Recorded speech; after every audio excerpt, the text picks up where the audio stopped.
Yo guys, what's going on? I'm Tim Kelly, joined by Justin Godsey. This is the Real Sports Talk and Nation Sports Blog presents the 30 Clubs, 30 Previews MLB special. Today we are on to the Pittsburgh Pirates as we are beginning to get into more and more teams that have a chance to compete for the 2013 playoffs.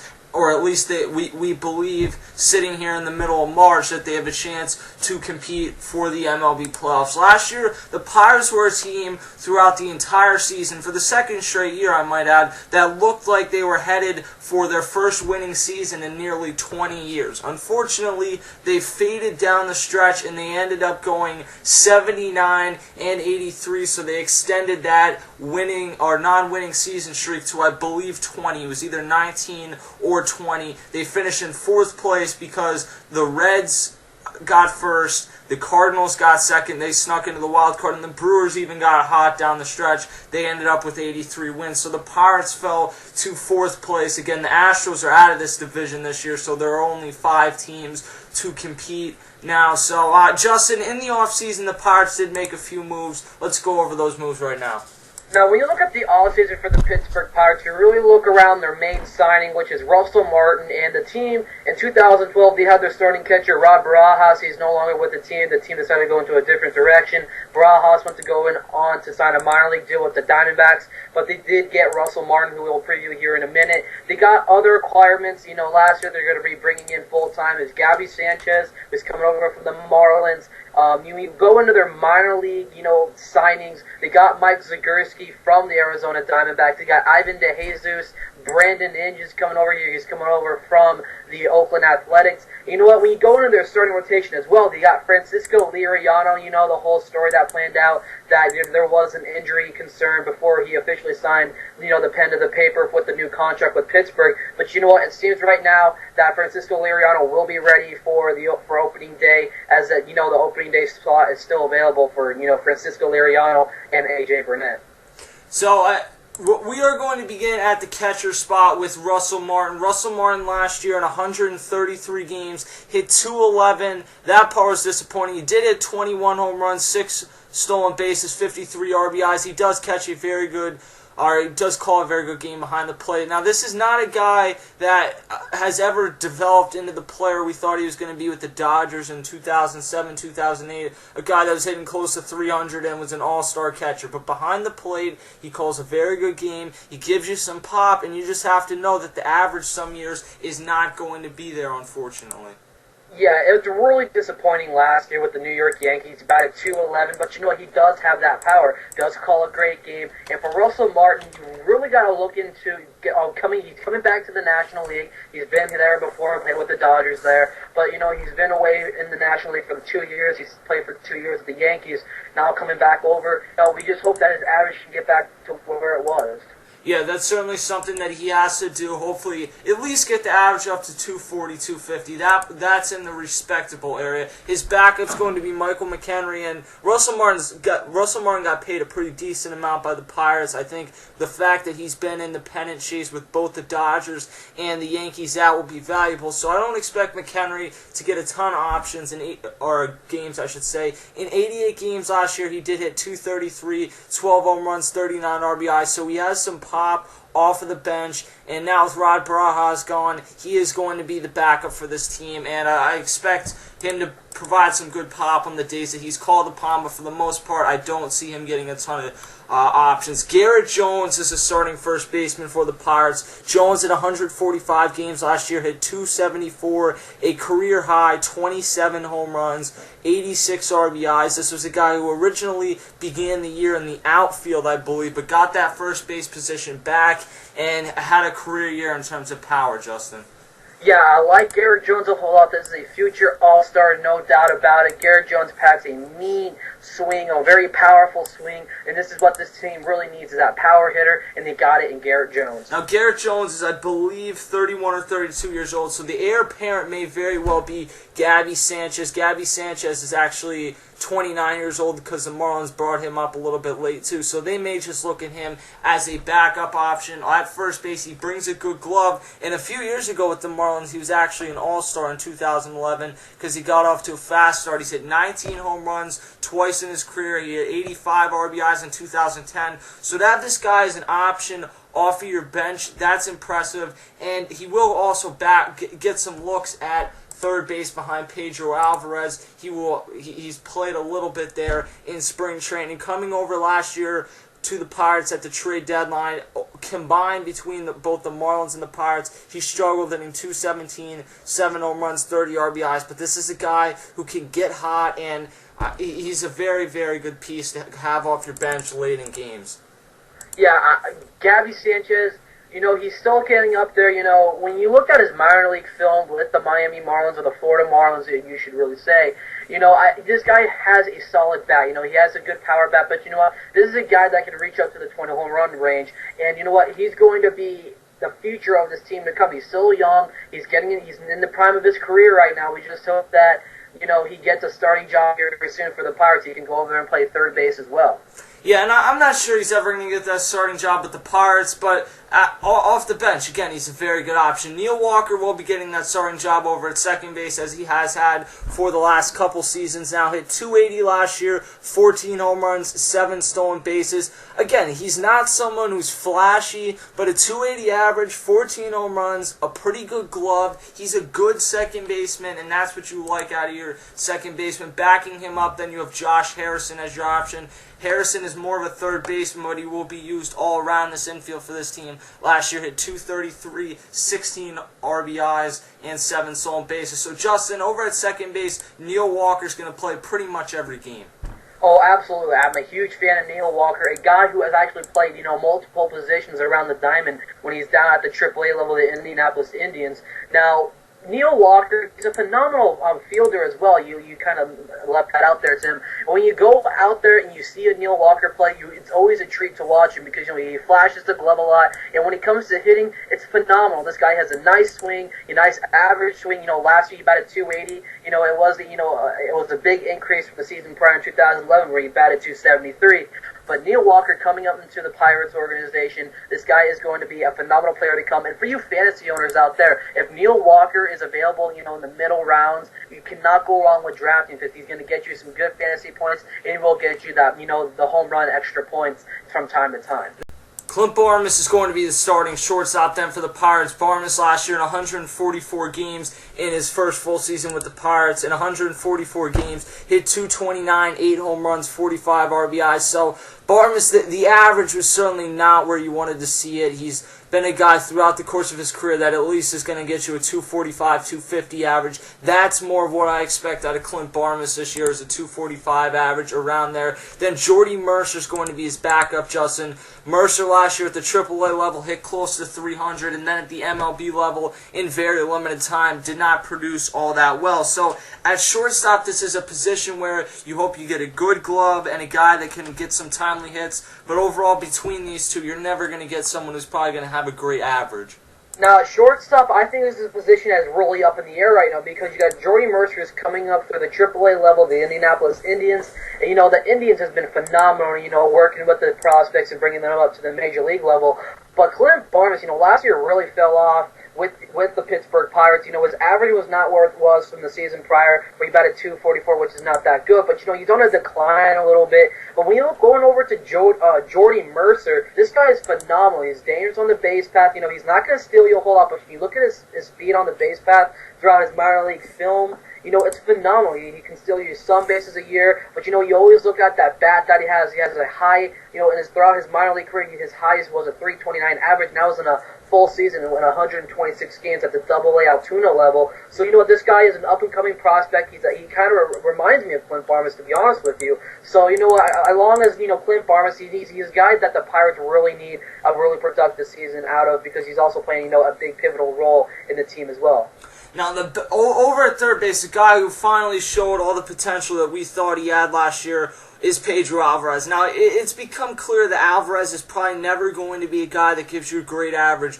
because he had 244 last year, and that was almost an improvement over or it was an improvement, I should say, over the 191 that he hit in 2011. In 2011, he was one of the most disappointing young players that there was in the MLB. In 2012, though, he came back. Yes, he had 244, but he had 30 home runs, 85 RBIs. The power is there with Pedro Alvarez. This guy is a masher, and in this lineup, he provides good protection all the way around for the Andrew McCutchens, for the Garrett Jones, and I like his bat a lot. He's going to strike out. He's going to certainly strike out and then not give you a great average, but I think that the bottom line is the power is worth it with Pedro Alvarez.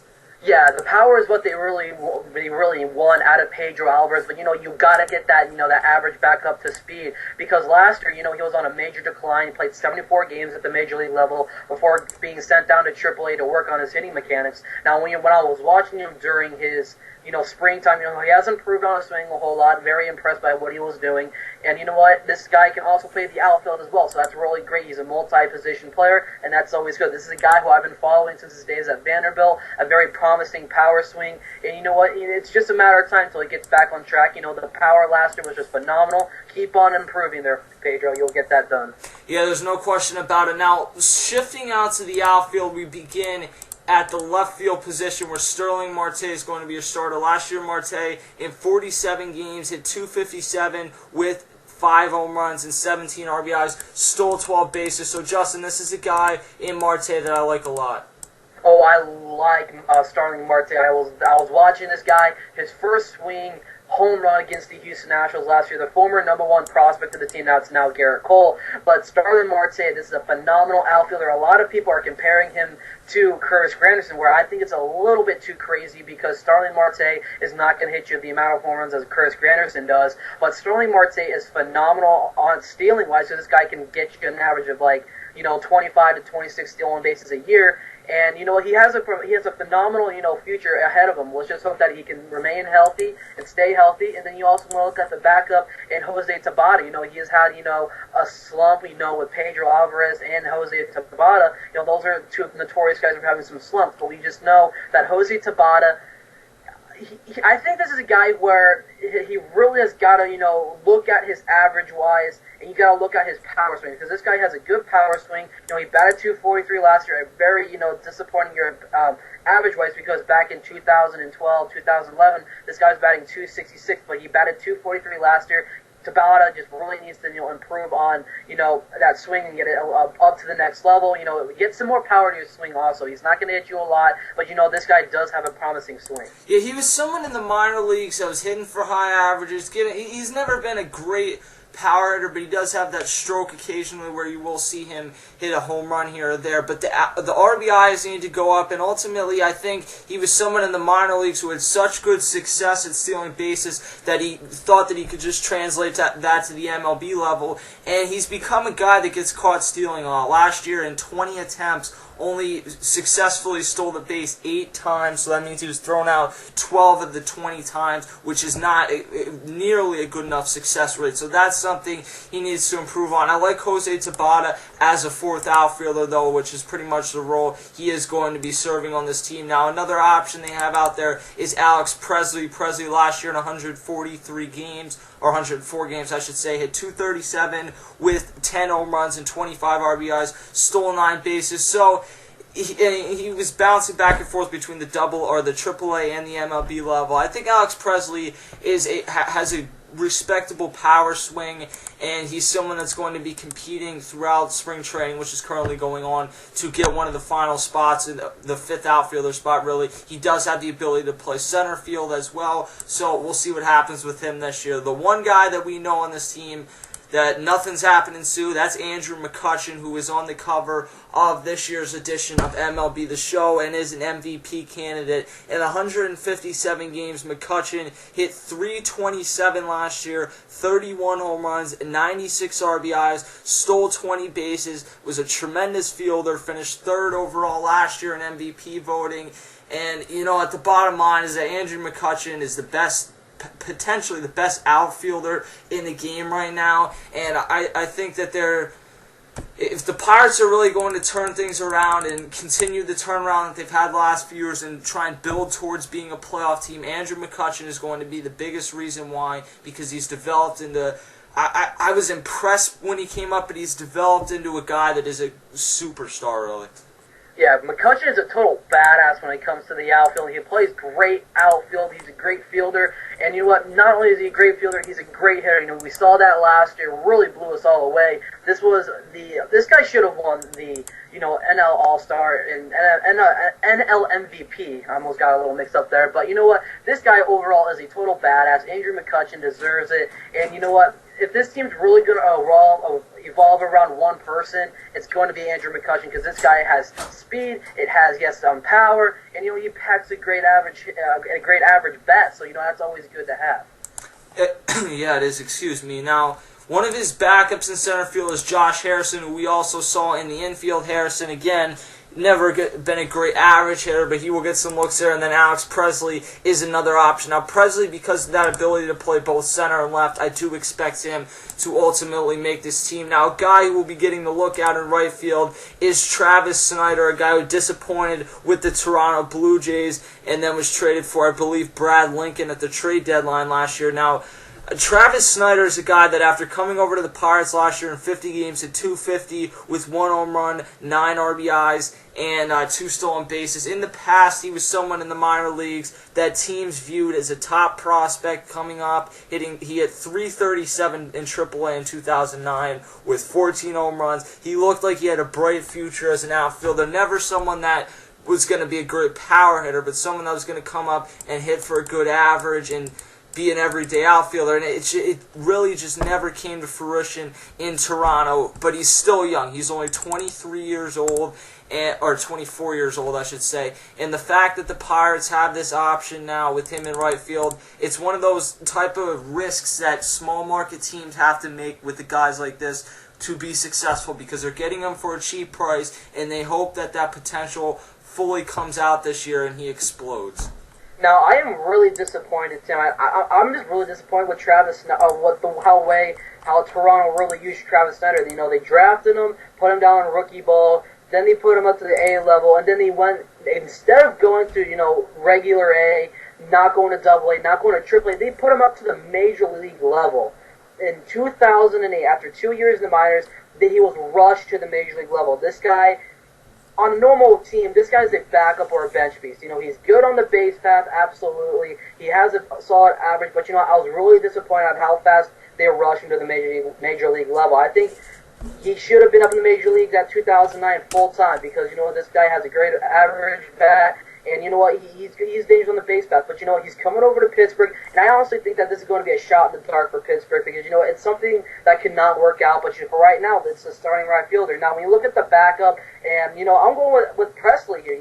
Alex Presley, who's been phenomenal in the minor league system, is bouncing around. It kind of reminds me of Ryan Roberts, with the time with the Diamondbacks, up and down, from AAA to the major league level. But Alex Presley does play the outfield. So, Alex Presley, if something does not really work out with Travis Snyder, I think the second option here is to go with Alex Presley, who is a phenomenal outfielder. We saw it last year, great defensive guy. He has a great solid average. He has a solid average year in and year out. Why not give him a chance? But, overall, Travis Snyder on a normal team will be a bench piece. But, it is a good shot in the dark here to give Travis Snyder that everyday role in right field.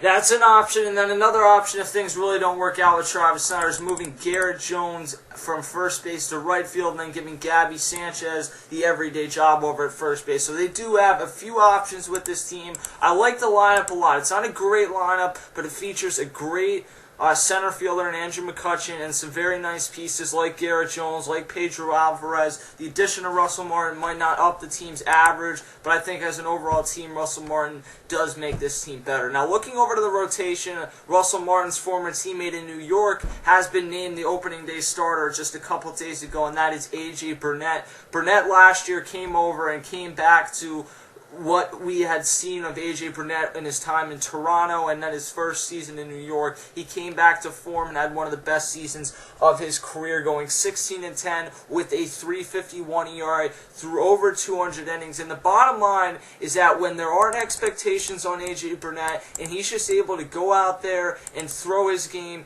he has been one of the better pitchers in the MLB over the last 10 years. When there's expectations on him and he's a big market, that's just never really worked out. But last year, he came in under the radar. He was considered a laughing stock in many baseball circles because of how he had fallen out in New York, and instead he comes back, has a tremendous season for the Pirates, almost threw a no-hitter, and he's the opening day starter heading into this year.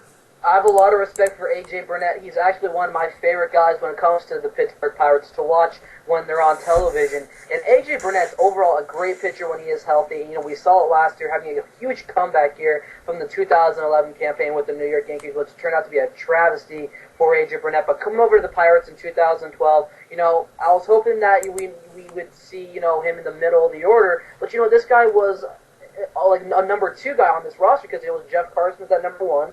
So, you know, A.J. Burnett really blew us away, and we're hoping that he can have a bounce-back season because this is another guy. If this Pirates is really going to be a contender, you want to have the 2012 season like A.J. Burnett had last year. Yeah, you do. And the guy that you really need to pitch much closer to the first half guy than the second half guy, that's James McDonald. McDonald, through the first half of last year, was lights out, one of the better pitchers in baseball. I think his ERA was at like 3.20. I mean, he was really, really impressive in the first half. And one of the reasons that this Pirates team really struggled is he went from being an all-star candidate the first half to being a guy that ends up with a 12-8 record and a 4.21 ERA.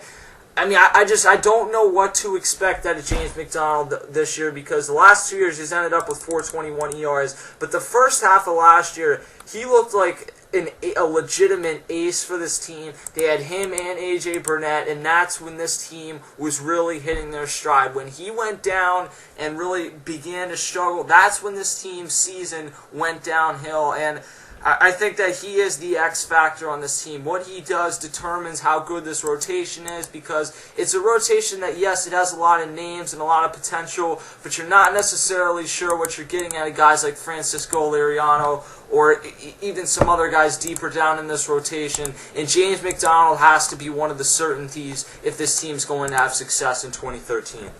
Yeah, James McDonald is going to have a big bullseye on his chest because, you know, he's really got to, you know, he has got to have that season that he had last year with this team because, like I said, you know, this pitching rotation is stacked with all-stars. He's got Burnett, McDonald, and, you know, who has not been a major league, you know, all-star yet, but, you know, this guy is coming up to it. So, you know, if James McDonald can just have the season that he had last year, I think this Pirates team is going to be going to the playoffs this year because this team is just stacked. It has the, you know, the power behind it, and it does have, you know, those great players. We just need that run support to pull through. And, you know, James McDonald, this guy does have a great fastball. He got it up in the 90s a couple of times. So, you know, that's always good to have on your roster. But James McDonald, you know, is a really under-the-radar type of guy when it comes to every pitcher in Major League Baseball. So you guys really want to look out for him in 2013. Yeah, we'll see how he comes back. A guy that they acquired mid-season last year at the trade deadline was Wandy Rodriguez. Rodriguez does make a decent amount of money, but he's a solid middle-of-the-rotation guy. I'd prefer to see him at the number 4 spot,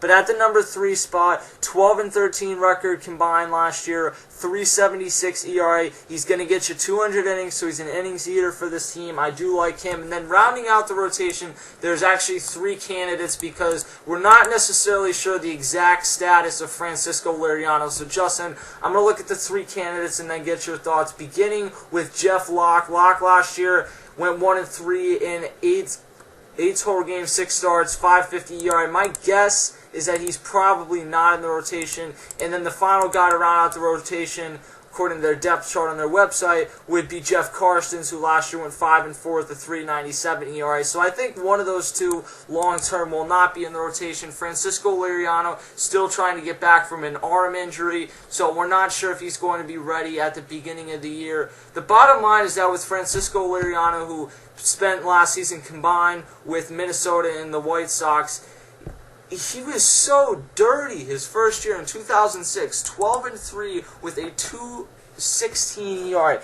Him and Johan Santana were filthy that season, and the Twins were such a fun team to watch. Then he needed Tommy John surgery, and since then it's never been the same. We've seen flashes of him being that good, but he's never put it together even remotely close to being at that level again. Yeah, Francisco Liriano, even though the Pirates, we're reading this right off the Pirates.com, their depth chart, he's obviously going to be the lock at number 4, but when you look at number 5, it's pretty much of a two-man race right now. It's between Jeff Locke and Jeff Carstens. Now, the Pirates were just so close to losing Jeff Carstens in free agency this year because his contract was up at the end of the year.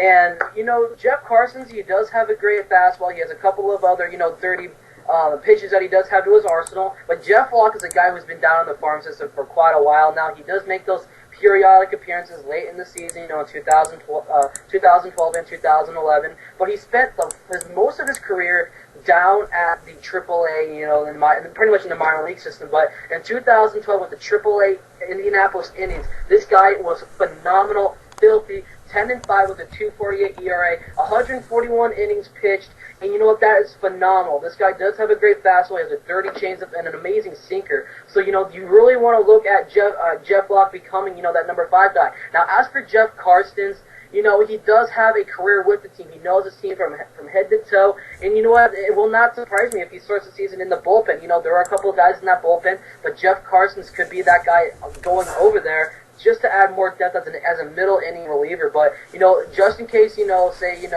Francisco Liriano does have a setback from an arm injury and he does have to go on the DL for a while, Jeff Carstens is going to get that guy who's going to get that phone call and be like, okay, you're getting put into that rotation, so be prepared. Yeah, and he has to pretty much look at that role, whichever one of them is not in the rotation long term. And maybe Francisco Liriano ends up struggling and he's the one out of it long term, but he is probably, once he's healthy, going to get an option. The final guy I'm going to talk about is the Pirates closer, and that's Jason Grilli. This is a guy just a couple years ago that was not even at the MLB level. He then was signed to a few AAA contracts, and he couldn't seem to find anything. Then the Pirates picked him up off waivers in 2011. He went 2-1 with a 2.48 ERA, and now the guy I'm talking about is Jason Grilli. And then Grilli last year had another solid season, a 2.91 ERA, and he's getting a chance for the first time in his career to be an everyday closer. He is following me on Twitter, by the way. And Justin, what do you look at with the idea of Jason Grilli being a closer for the first time in his career? Well, my man, Grilly Cheese, Jason Grilli on Twitter, he will follow all of his fans if you just follow him. But Jason Grilli is one of those guys who's really under the radar for a lot of closers in Major League Baseball. And you know what? MLB Network has had a poll up and like, who's the most underrated closer in Major League Baseball? And Jason Grilli actually won that. And you know what? I have to agree. Jason Grilli, this guy has bounced back from team to team throughout his career, starting in 2000 when he was with the Marlins, then he goes to the White Sox, then he goes to Detroit. I think he signed a minor league deal Tim's team, the Lehigh Valley Iron Pigs. Then he finds his way to Pittsburgh. So, you know what? This guy, the record last year was not all too good. But, what you get out of him is a solid ERA, and he does have some great pitches to his arsenal. So, overall, Jason Grilli, for you fantasy owners, the Pittsburgh Pirates, if you're on MLB.com, you do not go by players, they go by teams. But if you're on MLB.com, my best advice is to, you can latch on with the Pirates as a backup team for pitching, but you know what, when your team, the starting pitchers you have as a team-wise, and you have the Pirates, you cannot go wrong with it. And Jason Grilli overall is a great pitcher. He's going to go full-time. That's my major concern. Is he going to be, phenomenal throughout the entire season? Because this guy, just those blown saves really concern me at this point. We're going to have to wait and see with Jason Grilli because he's been very solid in the bullpen, but being a closer is just completely an 110% difference than being just an everyday reliever, whether it's a setup man, a middle reliever, whatever. Justin, the bottom line is this team did go 79-83 and finish in 4th place last year, but then we also do look at the fact that in this division, the Cardinals have a bunch of early injuries, and things I'm not sure things are going to come together this year for the Cardinals. The Brewers, yes, they finished ahead, but I really do believe the Pirates are a better team. I'm not sure they're going to be able to beat the Reds with Latos and Cueto at the top of that rotation. Joey Votto, another MVP candidate. I think that the Pirates will certainly compete for this division and be competitive. My ultimate guess is that this team is an 85-86 win team that just misses out on the playoffs. I actually think this is the year that they do go to the playoffs. And, this is something that's really going to surprise a lot of you guys. But you know what? I honestly think that this team, the division is going to come down to the final week of the season. This division, which is going to be the Reds. I have the Reds in first. I had the Pirates taking the wild card because, you know what, this team is stacked top to bottom. But if they get, you know, the A-plus pitching from A.J. Burnett, McDonald, Wandy Rodriguez, you know, Francisco Liriano, and they have that hitting behind them, you know, with Andrew McCutchen leading the charge. If this team is able to get back to the form that they were last year, they can win a couple more games and really be in it. I think this team is going to really wow a lot of Major League fans out there. And you know what? This is a team that's going to go to the playoffs this year. This is the team that's going to make a deep run, and this is the team that I honestly is going to become in second place. But you know what? This team is going back to the playoffs. And this is a team, no matter what, that Justin and I both do have ending that losing season streak. So that's certainly something that everyone really at this point would like to see the Pirates end that streak and have a very good season this year. So that's our season predictions on the Pittsburgh Pirates. Subscribe to us at youtube.com/Mr. Kelster. I'm Tim Kelly for Justin Godsey. We'll catch you guys later.